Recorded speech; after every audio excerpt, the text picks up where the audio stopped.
Hi, David. How are you today? I'm very good, and it's raining, so it's Sefton. No, it's going to brighten up.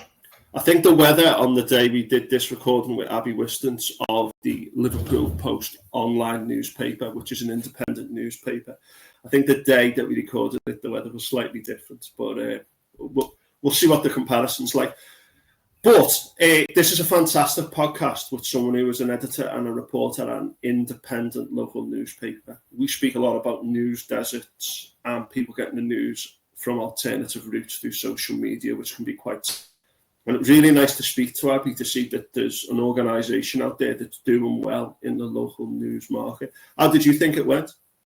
I thought it was really informative. I mean, I didn't know much about the Post, and now I'm actually subscribing because she presented the argument that we do need decent journalism, not just headlines, but a really in-depth, thorough investigation. And that's what the Post does.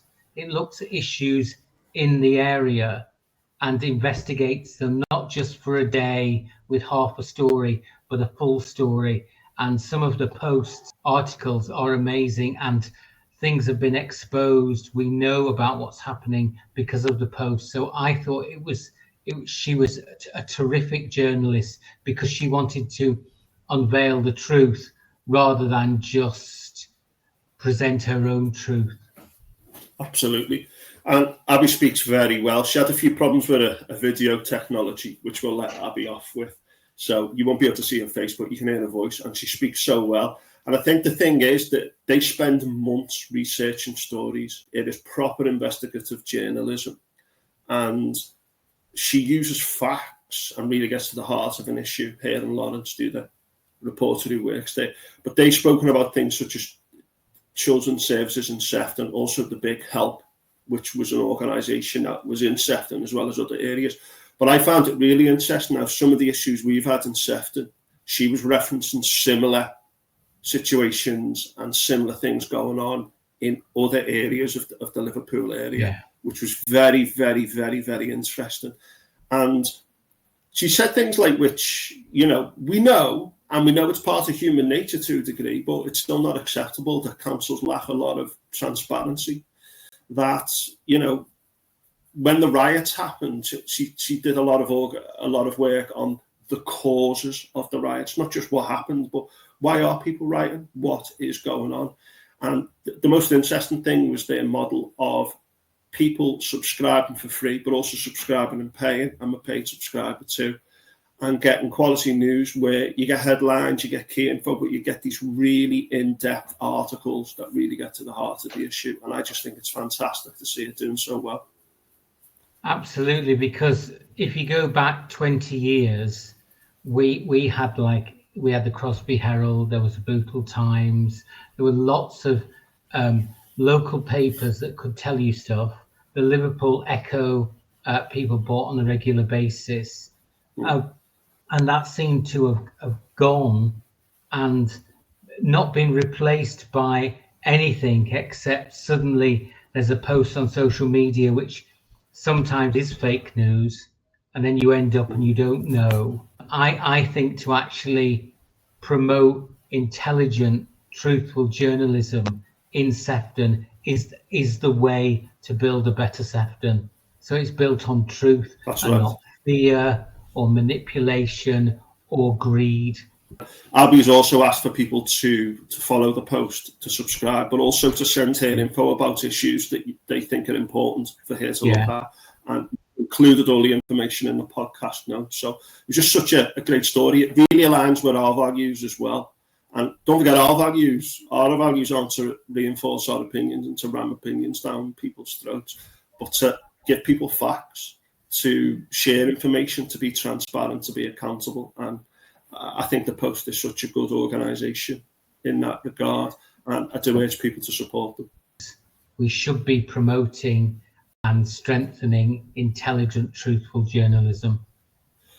Absolutely. And on that note, we're looking to expand. If anyone wants to get involved with us, some of the projects we're going to be getting involved with, we're looking at an international, a national and a local theme and tying them together speaking to people about important issues, feel free to get in touch with us. Also, if you are watching this on any other format, that's great. But if you could please subscribe on any format, but also to our Building a Better Sefton channel on YouTube. It is really, really helpful for us. We are on Facebook, we are on Blue Sky, as well as YouTube, and we're also on Substack. All the details are in the notes. If you can contribute financially a very small amount, once a month, or whatever amount you feel comfortable with, there's also details in the notes to help us with this project. But thank you for your support for us, and check out Abi and the Liverpool Post and enjoy this podcast.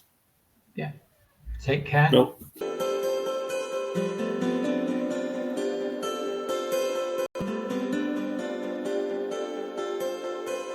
Hi everyone, welcome to Building a Better Sefton, and today it's a real honour to speak to Abi Whistance.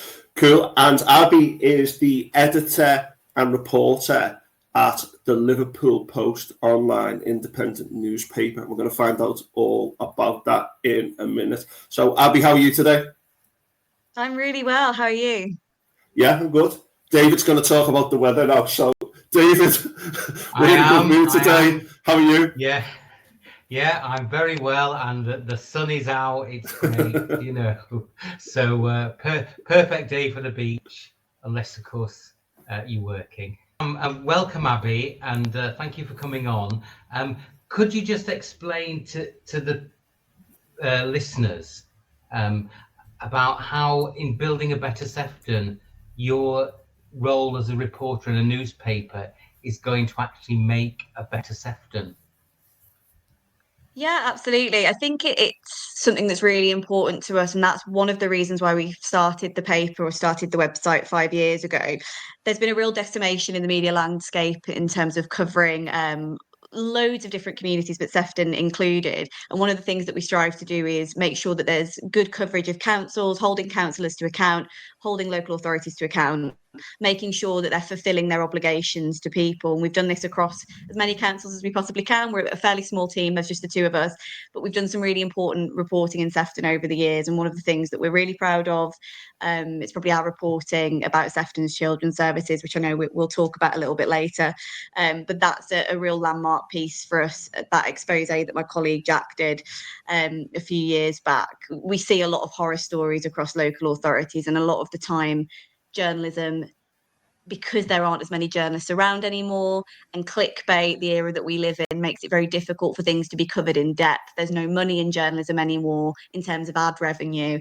The model that we run, it means that we are able to spend a little bit more time investigating things and making sure we're producing good investigative work that you wouldn't get elsewhere. That's really good. And yeah, I think that David and I are on a kind of similar journey, because we're concerned about issues in Sefton, and what you just said there about independence, accountability, transparency, holding people to account. It's really important. One of the things I've been increasingly concerned about locally is, I just read a book recently by Byline Times called the Little Black Book of Media Ownership. Absolutely brilliant. And it refers to toxic Facebook groups. And I go on a lot of local Facebook groups, which are apparently news groups, but some of the stuff on there is very, very toxic, and some of it is also very, very far right. And I know that Jack, your colleague, he was involved in an investigation into someone behind the flags that have been going up in Manchester and their links to the far right. So I think what you're doing at the Liverpool Post, I think we've got a real affinity with it. The independent nature, holding people to account, and also providing people with facts in almost like a post-truth world. And I think it's great what you do. And that just kind of leads into the second question. What does your organisation do, and how can people find out about it? Yeah, so I feel like we're surrounded by a lot of myth and intrigue a lot of the time. So while we're called the Liverpool Post, that's more of a tribute to the Daily Post that used to exist. So we're not a continuation of the Daily Post. We're not funded in the same way at all, not run by the same people. Essentially, the Liverpool Post is myself. And my colleague Lawrence, that's it on a daily basis. We both live in Liverpool, or he now lives on the Wirral. I live in Liverpool, and we go around and we report on things. We have a team of editors across the UK who kind of work on a freelance basis, and we have help from advisors and things like that. We're part of a bigger company called Mill Media, which started about 5 years ago. Our founder and one of the chief editors, Yoshi Herman, saw a massive need for better quality local news. Over the years, ad revenue has been, it's now, journalism doesn't work in the same way. Essentially, you used to be able to support investigative journalism and important work through advertising revenue. The rise of the internet now means that that's just not possible anymore, and because of that, we've seen a decline in specifically local news media. So a decline in good quality reporting, reporting on local issues, council reporting, court reporting even as well. We're not seeing those areas covered, and these are really important for local people to know what's going on in their communities, but the money's just not in it anymore. We're running a completely different way. So we're completely funded by our subscribers. So we have 35,000 people on our list for free who get free journalism every week. And then if you want a little bit more journalism, specifically our kind of harder hitting investigative work, then you can pay £7 a month. And there's about 2,000 people, just short of 2,000 people who do that. And that's how we pay for everything. It pays mine and Lawrence's salary. It pays for photographers, extra reporting, freelance work. So there's no adverts that we're relying on. There's no kind of difficult to depend on ad revenue or other forms of funding that would influence our work. It allows us, I think, to have a lot of integrity and to only do things that we think are really valuable to our readers because they're paying us, and that's it. So it's a bit of an unusual model, and we have papers all across the UK, including in Manchester, Birmingham, Glasgow, and a few other cities as well. But it's been a really strange journey, I think, for a lot of us, because we've not seen this kind of small scale journalism company or media company grow so quickly. We're kind of one of the first really to be pioneering this model. And I think it's a really, really important way to make sure that local areas are still getting really good investigative journalism, instead of just relying on kind of the main newspapers in cities that are funded by big corporations and driven by ads. God, brilliant. And I think, as you said, we'll share your details in the podcast notes. We do urge people to get involved as subscribers, because as well as providing key information, you kind of do like a newsletter, don't you, that you send to people by email. And if you subscribe, you can get access to things in more detail. You do a lot of deep dives and a lot of stuff on cultural things that go in. It really is quality journalism. And the investigative journalism and probing deeper into things has been essential in some of the big stories that you've broken as well. So keep up the good work. The piece you did on children's services a little while ago with Jack was great, because I was involved with that. I was interviewed, and I, along with many other parents in Sefton, have dealt with the failure of children's services. It's been absolutely awful for so long, and we felt isolated and we didn't feel listened to. And the piece was such an intelligent piece that held them accountable. So thank you for that. What are your views of children's services at the moment? Yeah, I mean, thanks so much. And I'll pass on those kind words to Jack. He worked really, really hard on that piece. And I think even a few years on, was it 2-3 years on since that piece, I think it still holds up as one of our strongest and most important pieces of reporting. obviously a lot has happened since then. There's been significant funding for Sefton Council, and I think there was a recent Ofsted report as well that's shown improvements. But I think still it's always shocking to me to see that local authorities, especially when it comes to something as important as children's services, get to the point and the place that it did, essentially. There was such shocking cases of kind of delayed and poor communication, and then a lot of councillors not even really knowing what's going on when it's their job to be in charge, or cabinet members not really knowing what's going on. I find it still to this day quite surprising. But like I said, there is kind of some improvements happening, and there's been some key work that's happened over the last 2-3 years. Dr. I think Rish Hare, I think is how you pronounce his name. He's now the Executive Director of Children's Services.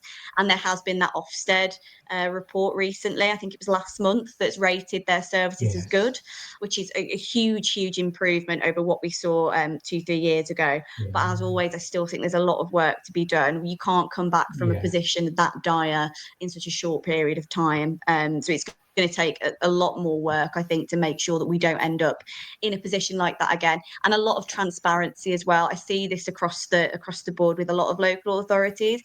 Wirral Council at the minute, very similar, not with children's services, but in terms of a lack of transparency around the regeneration department, that's meant issues that could have been prevented a long time ago have been pushed under the carpet or brushed under the carpet, ignored. People have not really wanted to take accountability for decisions that have been made that haven't worked out. And then we end up in a position that we are now, where there's really shocking information coming out about money being wasted and plans being scuppered, essentially. And I think we see it all the time.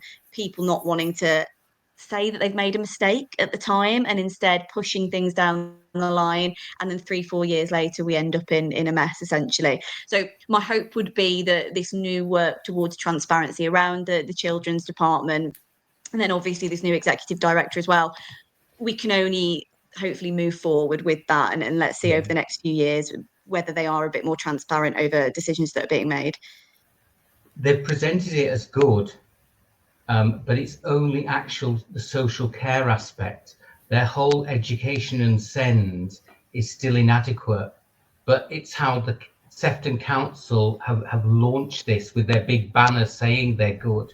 But even the social care one, when you read it, they failed in one area, and these are children in care who were, when in danger, Ofsted said they never got the help.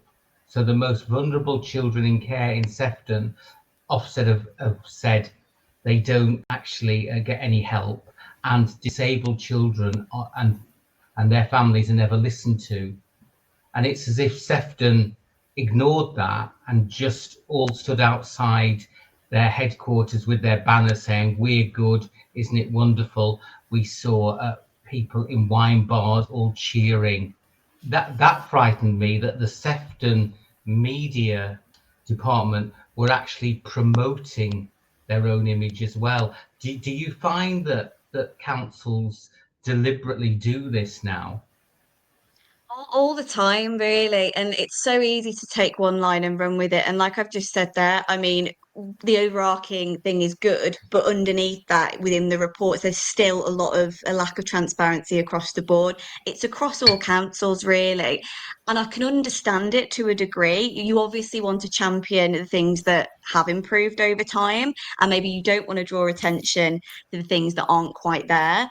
I guess the issue is, like you said, standing up and making a big fuss over something and saying, well, look at all the fantastic work we've done, without the then acknowledgement of what's actually still to be done and what we're still working on to make sure that mistakes that happened 3, 4, 5 years ago aren't continuing to carry forward and happen again. Sefton, we run from Southport to Bootle, and the developments in Bootle at the moment with the Strand have attracted a lot of interest, and there's a lot of advantages and disadvantages. Do you have a take or a viewpoint on the redevelopment of Bootle?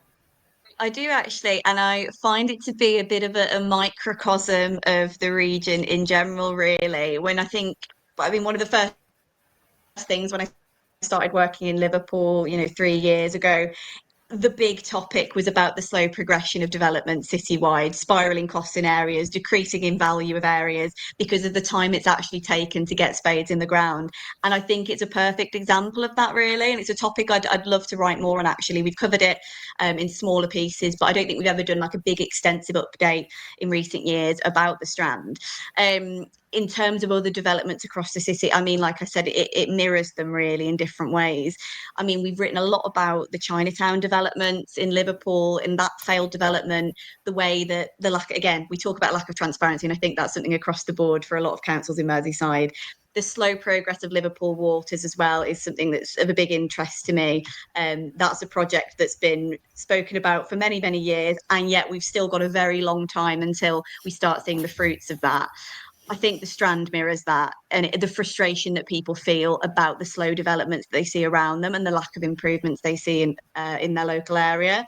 I think it makes perfect sense why people are so upset and want more updates, more regular information that's communicated to them on a regular basis. I think for a lot of people, if they understood what was going on and they had an easy way to access that information, people would probably feel a lot more satisfied with what they see around them. But unfortunately, that form of approach just doesn't exist.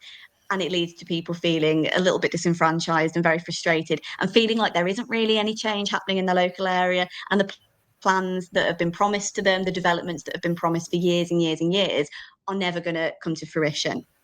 Yeah, no, I think definitely keeping people updated on a regular basis is important. It's education, isn't it? Otherwise, we feel what is going on. And there does seem to be with councils, as if they drive at 5 miles an hour. You know, nothing seems to be urgent, but actually what they do dramatically affects people's lives. So there doesn't seem to be that sense of urgency. Did you want to mention anything else about the regeneration of Southport, or do you feel like you've covered that issue in talking about Bootle? No, I'm more than happy to talk about that as well. We did so very recently we did a piece about the regeneration of Southport. So me and my colleague Lawrence, who I work with, he and I went to Southport around about the anniversary of the Southport stabbings. But instead of focusing on that, it was a piece about how Southport can move forward and what the town really needs to move past that. We had a really interesting conversation with Patrick Hurley, who's the local MP. And there was a lot of talk within that about regeneration in the town. I think something that's a bit of a hot topic at the minute, really, is the importance of regeneration and recognising when towns, when they become run down or are struggling financially, when there aren't jobs to go around, buildings and amenities are falling apart or shutting down. That often breeds hate, you know, and it's one of the things that Jack Walton has written about quite extensively. I've written about, Lawrence as well. It's something we cover quite a lot on the Post. Regeneration is vital in so many different ways in that respect, and it's been really, really sad to see over recent weeks. I think it was last week the pier caught fire, and obviously the future of Southport and a lot of businesses there revolve around the pier. And while the government have promised money, or promised some support, I should say, for the regeneration of Southport Pier and hopefully the reopening of that. Obviously, that was before the fire, and I think we're still waiting on a line to know whether that's going to change anything. But I think just as an overarching theme, the importance of these smaller towns that seem to have been forgotten about or left behind, don't have the money they need to make sure that they, you know, maintain amenities. We see leisure centres closing all the time, shops closing, high streets boarded up. And when you live in a place like that, when you're also struggling to find work, resentment builds, and that resentment can come out in a number of ways. We saw it in the riots, we see it across the board, we've seen it on the Wirral in recent weeks over in Hoylake. So I think, yeah, I mean, the topic of regeneration for me is definitely one that I think is really, really important, and the discussion around it shouldn't just be about let's make our area look better because wouldn't that be great. It's actually the emotional impacts of that and the way that people feel about themselves and they feel about others and their environment. I think there's a lot of conversations to be had around that, and Southport is definitely a jumping off point. Some of the articles I've read by the Post about Southport, particularly the one where you have people who were there during the actual riots themselves, like watching what was going on, listening for the accents, and the kind of investigative journalism on the ground was absolutely phenomenal. I remember it restored a bit of sanity to me reading those articles when you just thought, like, what is going on in Sefton? Who are these people? But it was a brilliant piece, and I think that is symptomatic of your wider work. So keep up the good work in that regard. I think that point that you made there about accents is something that's actually came up quite a lot throughout our reporting on Southport. There is this feeling, and I think a lot of the places, a lot of the towns that have been subjected to rioting or, have been the base of a riot, people there don't identify with that. So people feel, well, this can't be people from my local area because people here aren't racist or people here aren't that way inclined, and I think it's or aren't far right, and I think it's so easy to dismiss it as people from outside of town and it's nothing to do with us. But in actual fact, a lot of the voices that were heard there were Liverpool accents or were Merseyside accents, and I think that actually is a cause to look inward and say, well, what do we need to do to make sure that people who are susceptible to far right ideology or susceptible to kind of social media disinformation, what can we do to provide them with the right tools? What can we do to make sure that they have life satisfaction, that the amenities around them work, that they have housing or good quality housing, that they have good quality or access to education or good education, that they have support when they need it, they have a job, that they have access to everything that they can need to make sure that they're happier within their lives and they can see a community around them that they feel and identify with. When we lack that, that's when we tend to see people kind of engaging with far right groups or engaging with disinformation, because it tends to breed hate and it breeds a lot of unhappiness essentially. And when you remove that, I think it paints a very different story. But I think acknowledging that, a lot of we might not identify with what happened over the last year or so, and it's still happening now. The riots still happening in Liverpool on the Wirral. It's important to actually acknowledge that a lot of people's fears are genuine. A lot of people's fears that they don't have access to work or that they don't have access to good housing are totally legitimate and do need changing. It's just the root cause of those that is sometimes misinterpreted, I think. Yeah, absolutely. And I think referring back to some of the Facebook groups locally, and also, let's be honest with you, if you look at, say, what some of the news channels promote, and also what a lot of them, if you went into the local news agents and read the headlines on those newspapers, I don't know what kind of a country you would judge the UK to be based on those headlines and how that contrasts with how people actually feel. But I think, as you said, it's about saying, yeah, life is tough. People are struggling. What are the reasons for that? And that's what I think what the Liverpool Post does. It scratches the surface and really gets into those things. And I would also say that the families of the victims have been great role models. They've promoted so much goodness, and also we've got now a playground in memory and other projects, so that they are doing good. And I think that feeling needs to be acknowledged in Sefton as well, that the families have stood up and are incredible role models, because their pain is unimaginable. 100%. And the work that's being done by the local council for the memorial playground or the memorial garden behind the town hall, it's fantastic what's being done. I know there's been some runs as well. So I think there was a marathon. I believe one of the girls' fathers had organised to run a marathon as well. And the whole community that's rallied behind them, for the small amount of people that were participating in the riots, you have masses more that were there as, anti-fascist demonstrators, or were there to remind people that regardless of what had happened, this is about, families that have lost their children, really, and that should be at the heart of everything. That should be what we focus on, not the horrible things that happened afterwards. Obviously, building a better Sefton, building a better Merseyside. What do you think the main changes need to be from our current status today, looking forward for the next 5 years? What do you think is the biggest change? I know your organisation wants to present honest, detailed, well-researched news, which is vital. But what do you think is the way forward? I think it's the big thing for me is something that we've touched on, really. It's to do with regeneration, because I think a lot of the discontent that we see across communities is a lack of regeneration. And then the other thing is obviously transparency, another thing that we've touched on really. There are so many amazing projects and community organisations that have these fantastic ideas to regenerate their community. The collaboration with councils is where people tend to butt heads and things become difficult. I struggle sometimes to understand why these projects seem to be so difficult to achieve, because in my eyes, it just seems to be that two organisations need to work together to make things happen and to have faith in one another. I think that would be fantastic if we could see more regenerative projects across the board. Obviously, we look at the financial situations of a lot of councils. I mean, Wirral Council at the minute, Liverpool, there is a massive problem with a lack of resource across the board. I think it's important that we acknowledge that, and then we lean on maybe community groups and listen to community groups who have good ideas about regenerating their areas.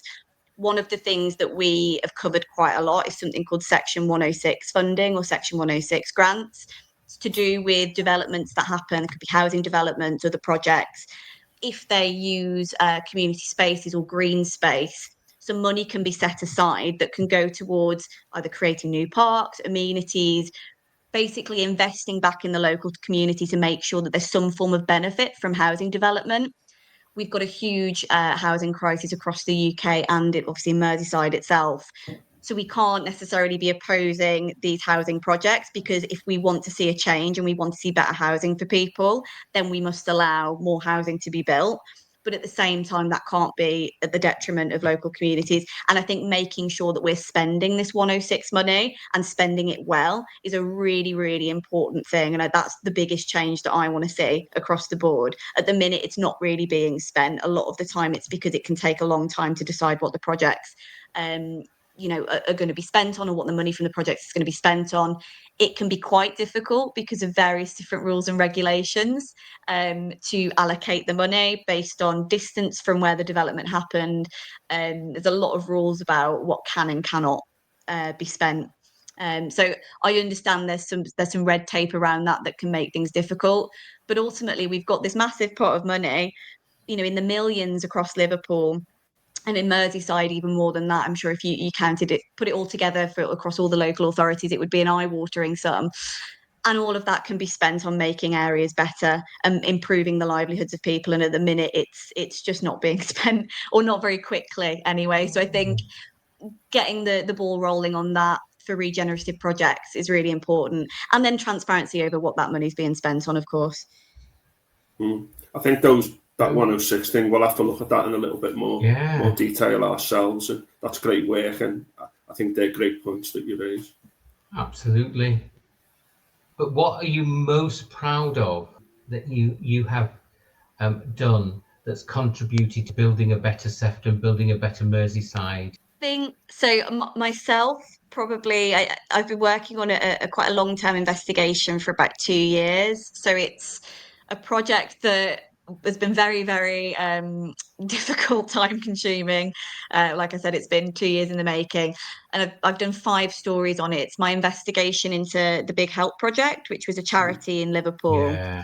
But also across Merseyside, so tied to Knowsley quite closely. Bases all across, I mean, even bigger outside of Merseyside. It also had bases across the UK as well, as far as Newcastle, all the way down south as well, in Scarborough. So there's a lot it's covered, but essentially it's about a charity exploiting vulnerable people, exploiting a housing crisis. And it was all run by essentially Labour councillors and people within Labour, within Liverpool Labour or local Labour.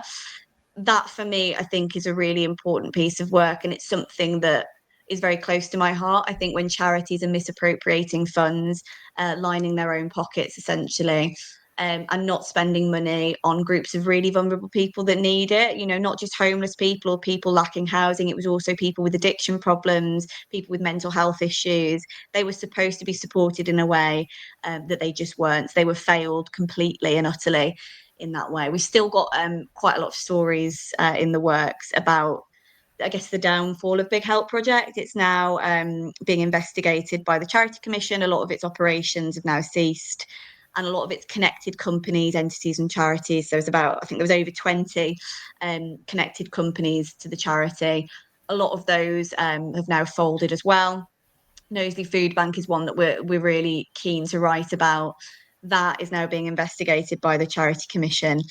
So we're seeing almost a domino effect because of that reporting, and that's something that I worked on. Jack helped me on. Yoshi Herman, our editor and founder, he helped me on.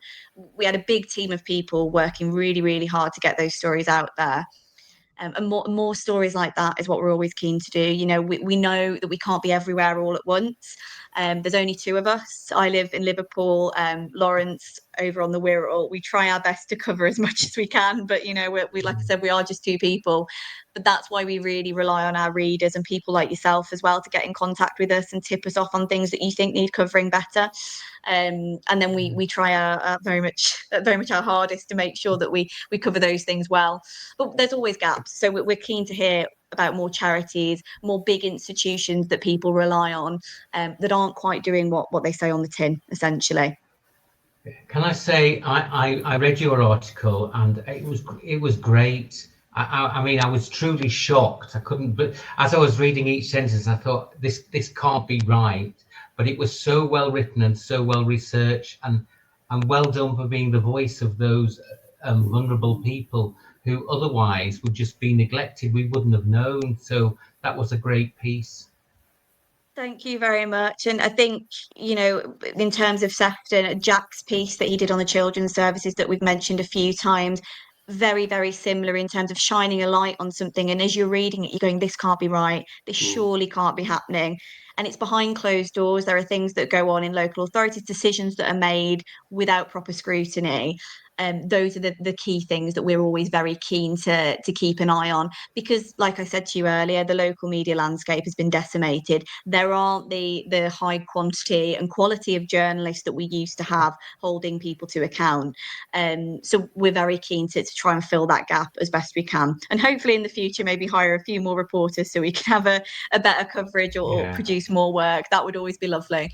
But at the minute, we're just trying our very much our hardest to make sure that we cover as much as we can.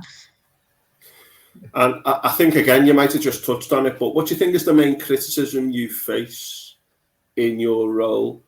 And I mean, this might be something that you consider a criticism of, you know, your inability to do everything, which you've just kind of alluded to, or do you think that there's other criticisms that you face for trying to run independent media?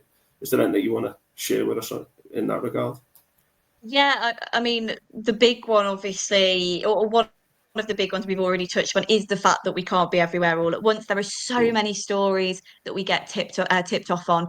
I am desperate to cover, but I am but one woman. And my colleague Lawrence only has so much time. He's got a baby and another baby on the way as well. So we're quite a small team and we're quite stretched. So I would love to cover more, and I'm always keen to receive tips, but unfortunately we just don't have the capacity to. And I understand people's frustrations, but hopefully if people continue to support us, continue to buy memberships and help us grow, we can hire more reporters, and then we'll be able to cover more stories. That's fortunately the way that things work. So fingers crossed in the future that we'll have a slightly better coverage of the whole of Merseyside. It is quite a big region to cover with just two people. But the other big criticism that we often get is that we're based in Manchester. And I think there's a little bit of confusion, and perhaps it's our fault. We're the Liverpool Post, or the Post. Then there was the Liverpool Daily Post, the newspaper that closed, I think, in the early 2000s. We are not the same. I believe they printed their newspapers in Manchester, and I think people seem to believe that we are an extension of them or the same thing. And we're based in Manchester, so we get a lot of angry emails about that. I can assure you that we're not. We are both Merseyside based, like I said a few times earlier. I'm Liverpool, Lawrence is on the Wirral. And that's where we stay. We don't go anywhere else. This is where we live. To get a job here, you have to live here. The freelancers, again, all live from here or work here. But I understand the slight confusion there. So I always try and explain to people that we are very different. We're not the same. We're running a completely different way. Our name was simply a tribute to the great investigative work that they had previously done. I was just going to say, what a great vision, though, that you want to build on from the two reporters to more, so that we do get a media that holds people accountable, that actually investigates and has facts instead of just manipulating us with, these very emotive headlines. So I'm wishing you all the best, and you've convinced me to subscribe now. Oh, thank you. Thank you very much. Well, we're very keen to cover more Sefton stories as well. So I would say to anyone listening that if you want to get in touch with me, you can on editor@livepost.co.uk, or my personal email as well, abi@livepost.co.uk, ABI. We're always very keen to cover more. And we know that there is probably glaring gaps in our coverage. Like I said, we do only have a very small team, but we always respond to emails and we always try our best to investigate every tip that we receive. So please get in contact if you've got anything that you want reporting on, and we'll do our best. Brilliant. That's great. That's excellent. And we'll share your details as well in the podcast notes. And I would urge everyone to follow the Liverpool Post and to subscribe and sign up. It is brilliant. And the articles, you can dip in. There's loads of good little bits of info, and also there's the in-depth stuff if you want to get into that as well. Also about like cultural stuff as well. Keep up the great work. But thanks very much for coming on, and we'll be in touch. Yeah, my pleasure. Thanks so much for having me, and speak to you soon.